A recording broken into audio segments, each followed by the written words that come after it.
The test is in four-part, Part 1, Part 2, Part 3, and Part 4. Now look at Part 1. Part 1. You are going to hear a conversation about renting an apartment. First, you have some time to look at questions 1 to 6.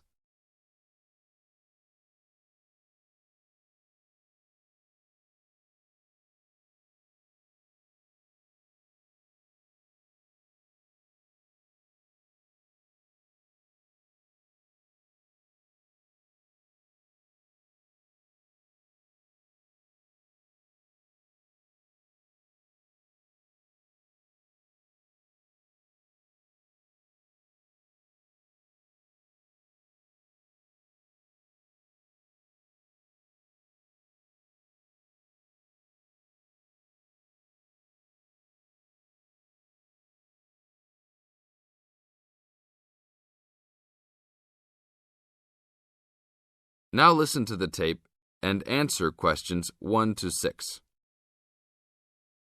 How can I help you, sir? Hi, I'm interested in renting an apartment in your building. Can you show me around inside? Sure, my pleasure. Do you know what kind of apartment you're looking for? I'm thinking of something for my best friend and I. The apartment doesn't have to be too big, just something comfortable for the two of us. I'm looking for a kitchen, 2 bedrooms and a bathroom, just something simple. Okay, well, let me show you what we have to offer. We divide our apartments into 3 categories. There are standard apartments, upgraded standard apartments, and luxury apartments. Please follow me. This apartment just went up for rent yesterday. The old tenants moved into a larger one. This apartment is what I call the standard apartment. It's small, but has everything you need. The kitchen comes with a refrigerator, an oven, and a stove. There is 1 bathroom with a shower, but no bathtub. The rooms are a good size, and both have their own closets. The living room has enough space for a couch. We will provide a television for you. These apartments are very popular with students because they are affordable and practical. Right now, we are renting these out for only $1,000 a month. I think this is a little bit on the small side. There's no space for a dining table or even for an extra desk. We will both need room to study. If there are guests over, we hope to be able to have a dining table big enough for at least 4 people. Do you have anything slightly larger? Maybe just an apartment with a bigger living room? Well, let's take a look.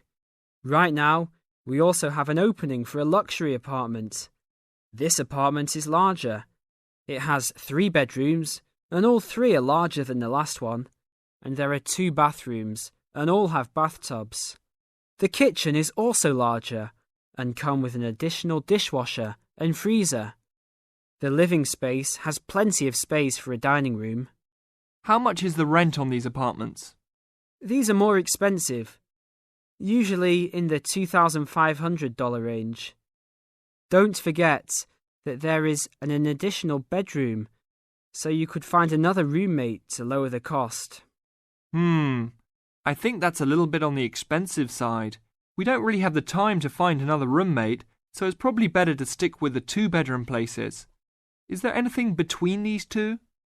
Come with me. I can show you this apartment right now. But there are people living in it. There are no more of these kinds of apartments available at this moment. But if you decide that you like it, I can put you on the waiting list. And as soon as we have openings, you will be contacted. Sure, let's take a look. This is the upgraded standard apartment. As you can see, it's larger than the other 2-bedroom apartment. There are 2 bedrooms and 2 bathrooms, 1 in each room. The living room comes with a television, but no furniture. The kitchen is around the same size as the other smaller apartment. The basic difference is the additional bathroom and larger living room. These rent for around $1,400. Now look at questions 7 to 10.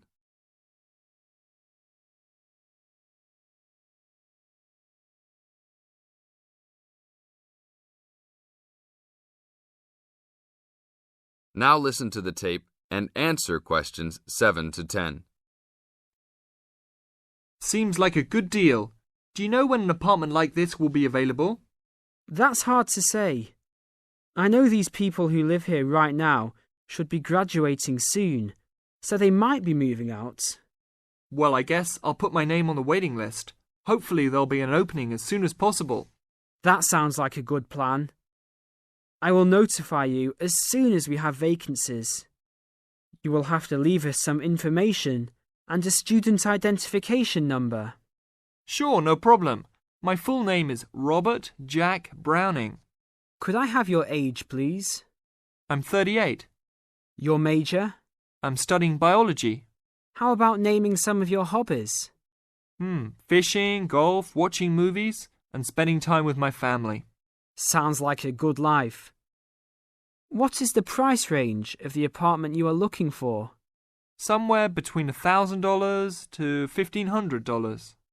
Your student identification number, please. QS 45890. Could you repeat that? QS 45890. Lastly, could you leave us a phone number? Okay, it's area code 236 580 2287. Thank you very much. I will give you a call as soon as possible. That is the end of part 1. You now have half a minute to check your answers.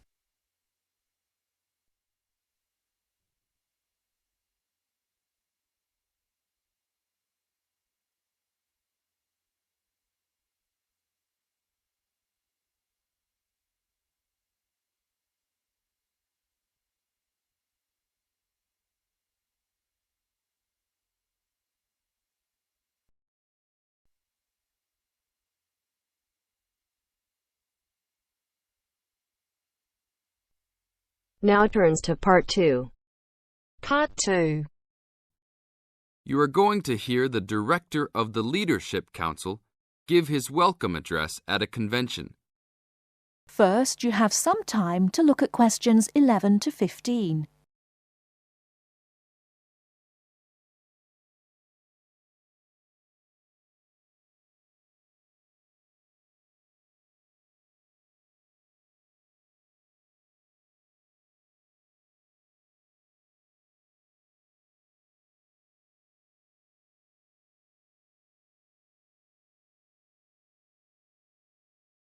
Now, listen carefully and answer questions 11 to 15.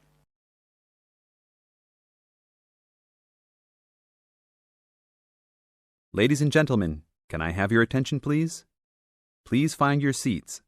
Snacks will be available all day long. Thank you. Allow me to first introduce myself. I am Joe Steinke, Director of the Leadership Council. On behalf of the Organizing Committee for the 8th Annual Leadership Conference, I welcome you all to San Dimas, California, for a special session on postmodern solutions.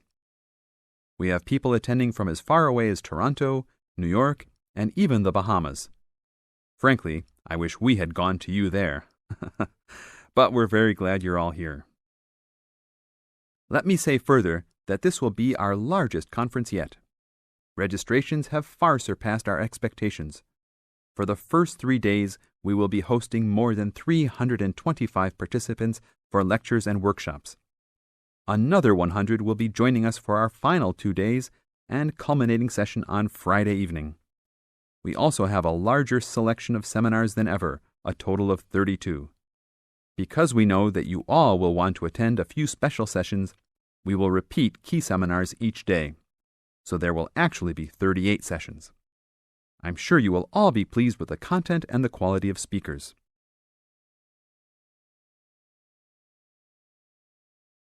Before you hear the rest of the talk, you have some time to look at questions 16 to 20.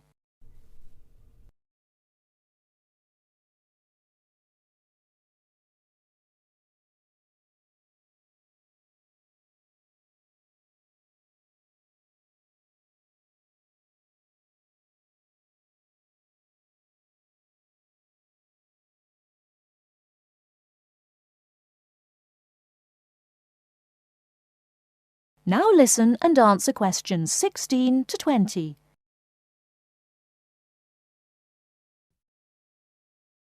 Now, for those who have opted not to take part in our bag lunches, there are a number of places nearby that we can recommend.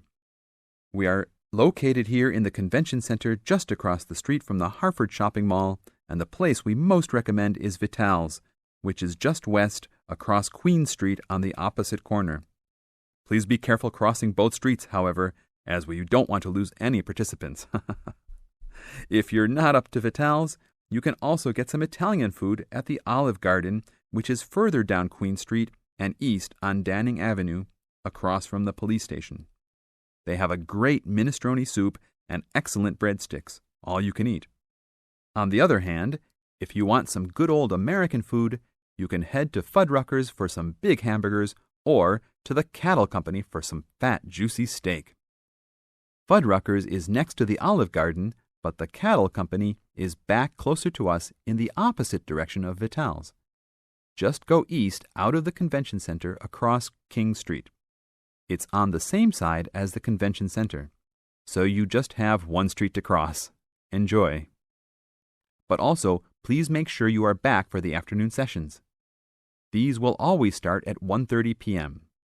That will give you an hour and a half for lunch each day. Sessions will be over each day at 5:30. Now, regarding the schedules we've printed out, there have been a couple of last-minute changes.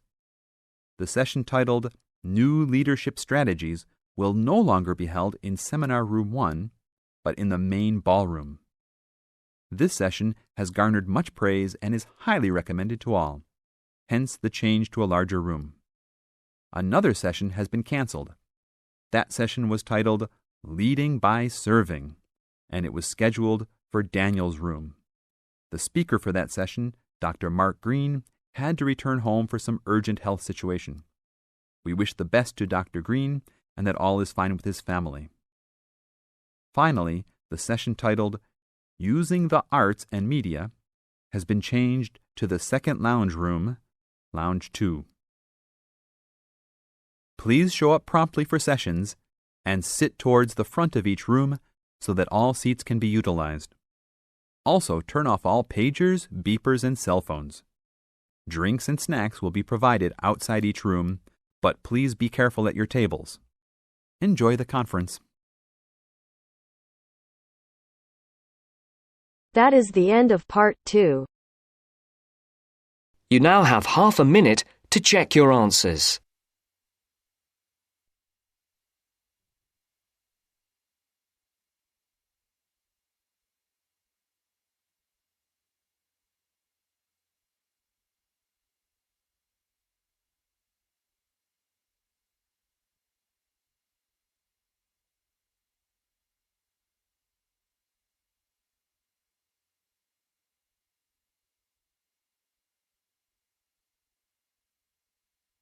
Now turns to part 3.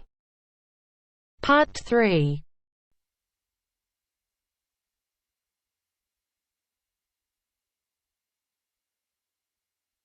Now turns to part 3. Part 3. You will hear Peter Walsh being interviewed for a job. Listen and choose the correct answer for each question. First, you have some time to look at questions 21 to 25.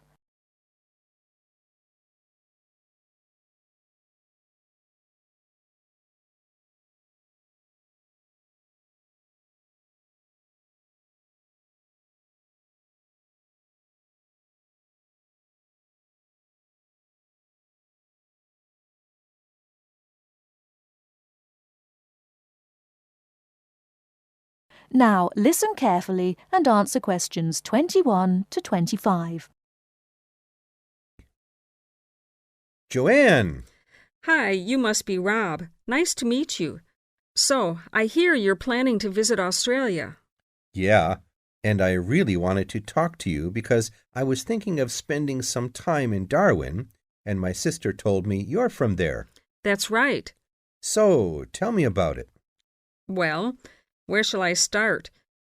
Well, Darwin's in what they call the top end. because it's right up at the northern end of Australia, and it's quite different from the rest of Australia in terms of cultural influences. In fact, it's nearer to Jakarta in Indonesia than it is to Sydney, so you get a very strong Asian influence there. That means we get lots of tourists. People from other parts of Australia are attracted by this sort of international cosmopolitan image.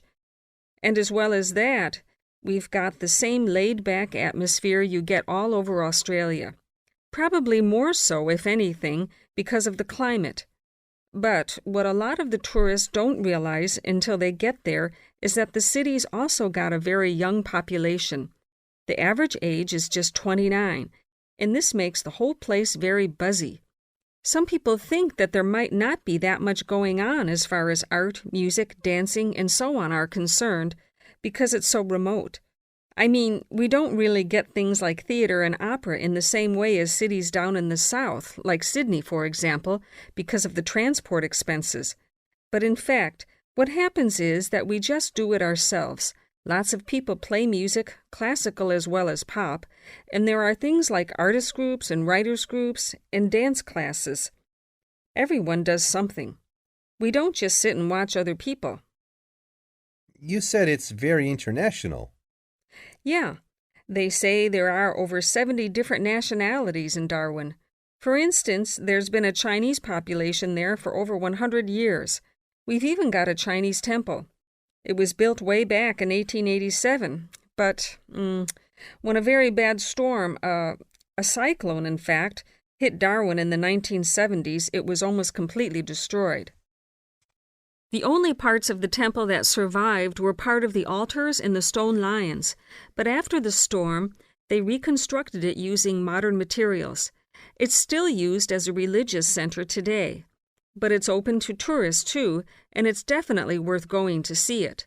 Oh, and as far as getting around goes, you'll see the places that advertise bicycles for hire, but I wouldn't recommend it. A lot of the year, it's just so hot and humid. Some tourists think it'll be fine because there's not much in the way of hills and the traffic's quite light compared with some places, but believe me, you're better off with public transport. It's fine and not expensive. Or you can hire a car, but it's not really worth it. What's the swimming like? Well, there are some good beaches, but the trouble is that there's this nasty creature called the box jellyfish, and if it stings you, you're in bad trouble. So you have to be very careful most of the year, especially in the winter months. You can wear a lycra suit to cover your arms and legs, but I wouldn't like to risk it even so, personally. And there are the saltwater crocodiles, too. I mean, I don't want to put you off. There are protected swimming areas netted off where you'll be safe from jellyfish and crocs, or there are the public swimming pools. They're fine, of course. Before you hear the rest of the talk, you have some time to look at questions 26 to 30.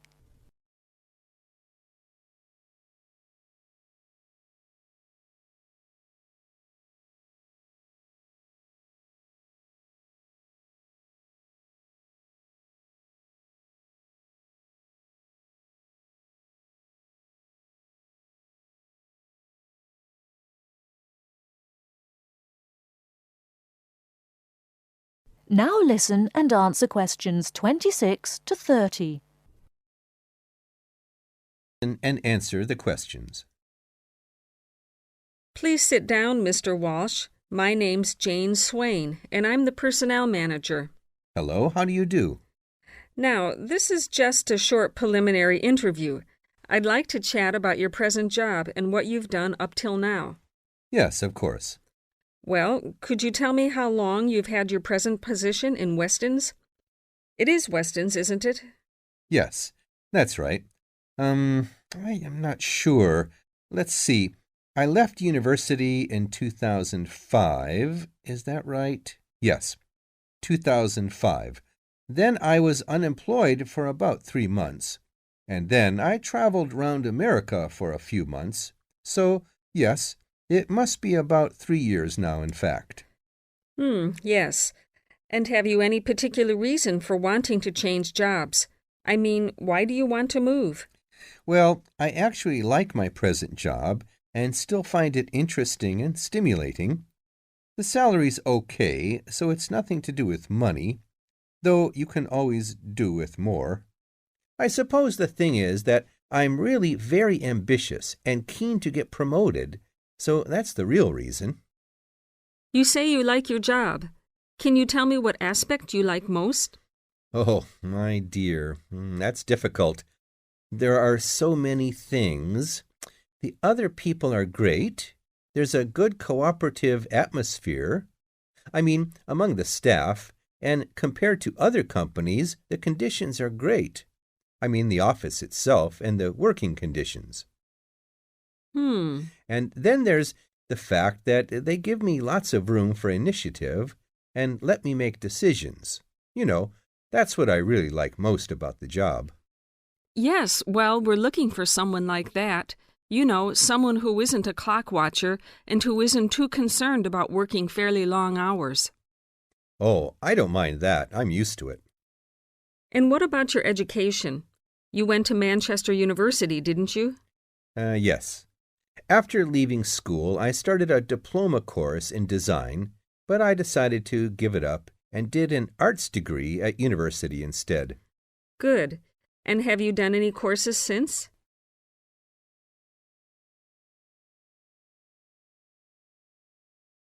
That is the end of part 3. You now have half a minute to check your answers.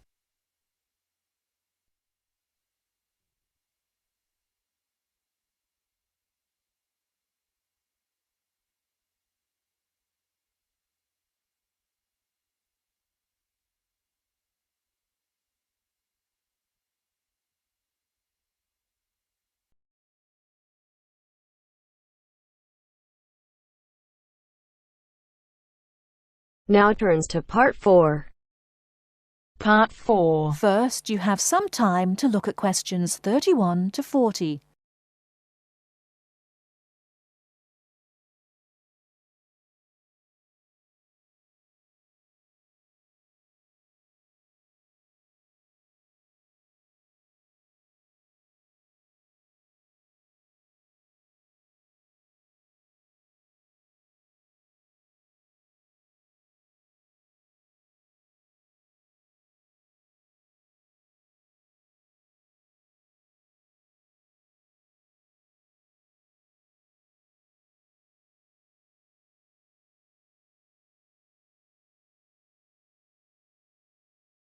Now, listen carefully and answer questions 31 to 40. Today, in our series of lectures on nature history, we're going to be looking at amber. Do you know amber? What is it? How is it formed? What are the uses of amber? Firstly, what is amber? Amber is fossilized resin from ancient forests. Amber is not produced from tree sap, but rather from plant resin. This aromatic resin can drip from trees, trapping debris such as seeds, leaves, feathers, and insects. The resin becomes buried and fossilized through progressive natural changes. Therefore, amber is formed as a result of the fossilization of resin that takes millions of years. Although a specific time interval has not been established for this process, the majority of amber is found approximately 30 to 90 million years ago. You may ask why resin is produced. Although there are contrasting views as to why resin is produced, it is a plant's protection mechanism. The resin may be produced to protect the tree from disease and injury caused by insects and fungi. Resin may be produced to heal a wound, such as a broken branch, and resins have odors or tastes that both attract and repel insects. Resin may also be produced as a plant's method to dispose excess acetate. We know that amber survives millions of years, but what type of depositional environment preserved amber? One depositional environment for amber is marginal marine. Amber's specific gravity is slightly over 1, and it floats in salt water. Therefore, amber becomes concentrated in marine deposits, moved some distance from the original site. Trees and resin may be transported and deposited in quiet water sediments.